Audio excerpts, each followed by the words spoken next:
అనుకుంటే ఎన్డీఏలో ఉన్న వ్యక్తులు కూడా కాంగ్రెస్ కి సపోర్ట్ చేసే అవకాశం. మనకు ఒకసారి ఏపీకి సంబంధించి కూడా అప్డేట్స్ అందించేందుకు మా విజయవాడ ప్రతినిధి గుంటూరు రాఘవ అందుబాటులో ఉన్నారు. ఒకసారి రాఘవతో మాట్లాడదాం. ఏపీలో ఇప్పటికే టీడీపీ దంచుకెళ్తా ఉంది. ఇప్పటికే టీడీపీ సీట్లపై సీట్లు కైవసం చేసుకుంటుంది. ఇప్పటికే 124 సీట్ల వరకు కూడా విజయం సాధించిన సిచ్యువేషన్స్ కనబడతా ఉన్నాయి. ఏపీలో హడావిడి కావచ్చు, వైఎస్ఆర్సీపీ ఓటమికి గల కారణాలు పూర్తి అప్డేట్స్ అందించేందుకు మా ప్రతినిధి రాఘవ అందుబాటులో ఉన్నారు. Raghava, sir thank you.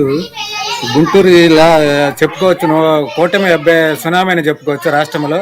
అయితే గుంటూరు జిల్లా స్క్రీన్ 17 నియోజకవర్గాల్లో 17 సీట్లు కూడా టీడీపీ కైవసం చేసుకుంది.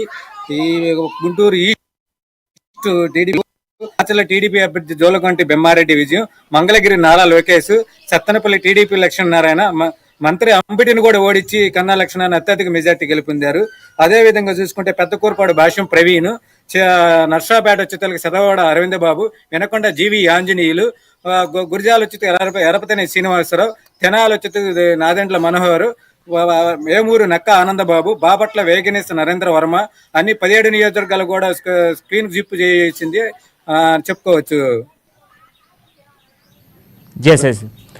ఎస్, ప్రధానంగా వైఎస్ఆర్సీపీకి సంబంధించి ఓటమి కంప్లీట్గా కూడా క్లీన్ స్వీప్ అవుతున్న సిచ్యువేషన్స్ కనబడుతూ ఉన్నాయి.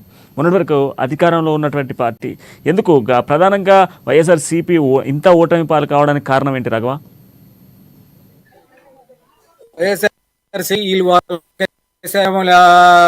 సంక్షేమ పథకాలే కానీ ఇది అభివృద్ధి ఏం చేయలేదు, రాష్ట్రంలో కూడా అభివృద్ధి ఏం చేయలేదని ఆ విధంగానే చెప్పుకోవచ్చు.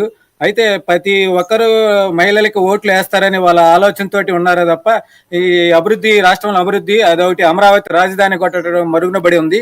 అదే విధంగా వచ్చేతలకి ఈ మంత్రులు కూడా ఏ విధంగా ఎట్టబడితే రాజకీయం, అదే దేశంలో కూడా పల్నాడు అంటేనే గొప్ప ఉంది, మాచర్లో కూడా ఈవీఎం ధ్వంసం చేయటం, ఇలా అనేక రకరకాలుగా ఇబ్బంది చేయడం వల్ల ప్రజల్లో కూడా అవినీతి వైకాపా పాలనలో అవినీతి ఎక్కువైంది, ప్రజల్లో అసహనం ఎక్కువైపోయిందని చెప్పుకోవచ్చు.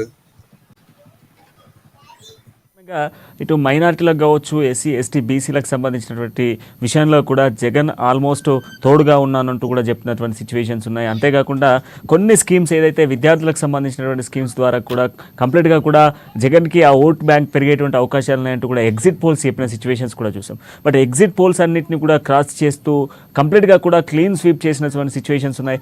ఇంత నెగిటివిటీ ప్రజల్లో ఉందా అంటే సంక్షేమ పథకాల వైపే చూస్తూ ప్రజల్ని పట్టించుకోకపోవడం, ఇచ్చినటువంటి సంక్షేమ పథకాలు కూడా పూర్తి స్థాయిలో అమలు కాకపోవడమే ఈరోజు వైసీపీ ఓడడానికి కారణం అని చెప్పుకోవచ్చు.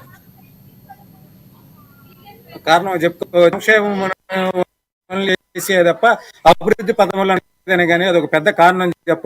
అదొకటి నాయకులు కూడా మార్చటము, జగన్ కూడా ప్రతి ఎమ్మెల్యేని దగ్గరికి తీసుకోపోవడం కూడా ఒక కారణంగానే చెప్పొచ్చు. మెయిన్ అమరావతి ప్లస్ ఉద్యోగ కల్పన కూడా చేయలేదు. ఓన్లీ ఒక ఇంటికి డిబేట్ పథకం ద్వారా, డైరెక్ట్ గా డిబేట్ పథకం ద్వారా డబ్బులు వేయటం, బటన్ నొక్కటమే తప్ప అభివృద్ధి ఏం చేయలేదని చెప్పుకోవచ్చు.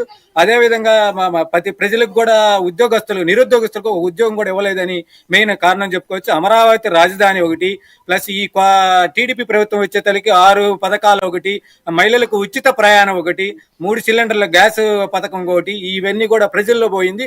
అదొక ల్యాండ్ టైటిల్ కూడా మెయిన్ ప్రజల్లో అవగాహన కల్పించారు టీడీపీ ప్రభుత్వం. టీడీపీ యొక్క నాయకుడు చంద్రబాబు నాయుడు స్టేజ్ వచ్చేతలకి ఆయన కల్పించేతలకి ప్రజల్లో వ్యతిరేకత భావన కలిగింది వైసీపీకి.